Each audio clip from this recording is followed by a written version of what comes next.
আর্যমিত্র বুদ্ধের সাক্ষাৎ পেতে ও আর্যমিত্র বুদ্ধের ধর্ম লাভ করতে গৌতম বুদ্ধ আমাদের 10টি কর্ম সম্পাদন করতে বলেছেন। যারা 10টি কর্ম সম্পাদন করবে তারা অনাগতে তথাগত আর্যমিত্র বুদ্ধের ধর্ম লাভ করতে পারবে। তাই ধৈর্য সহকারে ভিডিওটি শেষ পর্যন্ত দেখুন। পৃথিবীতে এ পর্যন্ত 28 জন সম্যক সম্বুদ্ধ উৎপন্ন হয়েছেন।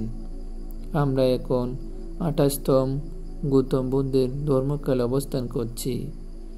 বুদ্ধ বলেছেন, মানব জীবন বড়ই দুর্লভ, কিন্তু তার চেয়ে আরও দুর্লভ হল বুদ্ধের সাক্ষাৎ ও তার ধর্ম লাভ করা। বুদ্ধের সাক্ষাৎ ও তার ধর্ম লাভ করলে আর কোনো দুঃখ পেতে হয় না। দুঃখ থেকে মুক্ত হয়ে চিরসুখ নির্বাণ পাওয়া যায়। বুদ্ধের সাক্ষাৎ মানে কি? বুদ্ধের সাক্ষাৎ লাভ হল বুদ্ধের আবিষ্কৃত 4 আর্য সত্য, পতিত সমুৎপাদ নীতি, এসব ধর্ম জ্ঞান লাভ করা, সম্যকরূপে তা জ্ঞাত হওয়া। আর স্বধর্ম লাভ বলতে বোঝায় মার্গফলে প্রতিষ্ঠিত হয়ে অবিদ্যা তৃষ্ণা ধ্বংস করে লোকোত্তর নৈর্বাণিক সুখ লাভ করা।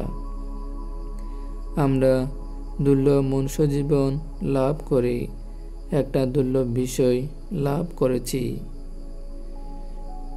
যেহেতু একমাত্র মানুষ জীবন লাভ হলে বুদ্ধের সাক্ষাৎ ও সদ্ধর্ম লাভ করা সহজ হয়, সেহেতু দুর্লভ মানব জীবন লাভ করার পরও বুদ্ধের সাক্ষাৎ ও সদ্ধর্ম লাভ করার সুযোগকে হেলায় হেলায় ব্যর্থ করতে দেওয়া উচিত নয়। বরঞ্চ এ দুর্লভ মানব জীবন সার্থকতায় সম্পাদন করতে বুদ্ধের সাক্ষাৎ ও সদ্ধর্মকে উজ্জীবিত করতে প্রত্যেক মানুষের একান্ত দায়িত্ব ও কর্তব্য। তাই গৌতম বুদ্ধ বলেছেন, যারা এই 10টি কর্ম সম্পাদন করবে তারাই ত্রিলোক পূজ্য অনাগত আর্যমিত্র বুদ্ধের সাক্ষাৎ লাভ করতে পারবে। সেই 10টি কর্ম সবার জন্য প্রচার করা হলো।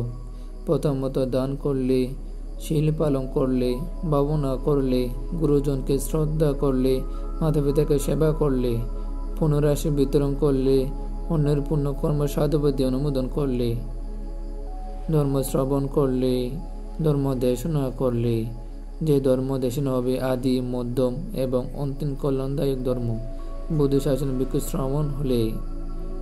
যেসব মাতা পিতা বুদ্ধের শাসনে তাদের ছেলে মেয়েকে বুদ্ধ শাসনের জন্য দান করলে, পুকুর খনন করলে, মানুষের চলাফেরার জন্য রাস্তা বা সেতু বানিয়ে দিলে, বুদ্ধ শাসন উন্নতির জন্য বিহার ভাবনা কুটির নির্মাণ করে দান করলে, তারাই তথাগত আর্যমিত্র বুদ্ধের সাক্ষাৎ লাভ করতে পারবে।